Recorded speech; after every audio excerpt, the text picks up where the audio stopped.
خاب صديق كذب. هسه تذب زبايلك هناك ما تقول هاي السيارات واقفه مال الناس.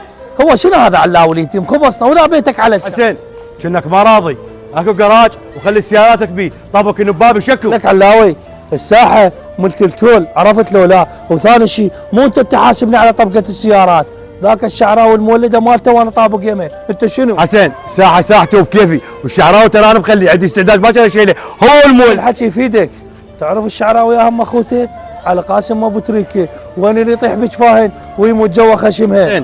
هذول اللي عدتهم اللي ما يهزوا الشعره مش شعراتي. سولفها راح شعراوي وتريكه جاي من فلان وعلان، غير علاوي اليتيم انا قبلين انت. السلام عليكم يا ولد. وعليكم السلام. شلونكم عيني؟ اهلا. يابه طلعت المولده لا الكم ولا بكيفكم تتحكمون بها شعراوي. ليش حسين سامع شيء؟ قل لنا المولده تابعه لي. حسن المولده مال اخوي، احكي اكو سالفه ما عليك. تيم يقول المولده اقدر اشيل عنها من ساعه لغيت وياه على مود طبقه الكوسترات مالاتي. طيب كيفه؟ عباله ماله رداد، علاوي طلع اتفق مالاتنا ونروح ندق له، هذا لازم يسوي لنا ثاني حل. ما خليه ببيته. يلا توكلوا على الله، ما دامها مسايه غروب ودقت شيلات، خلنا نطلع السيارات لازم نضربن.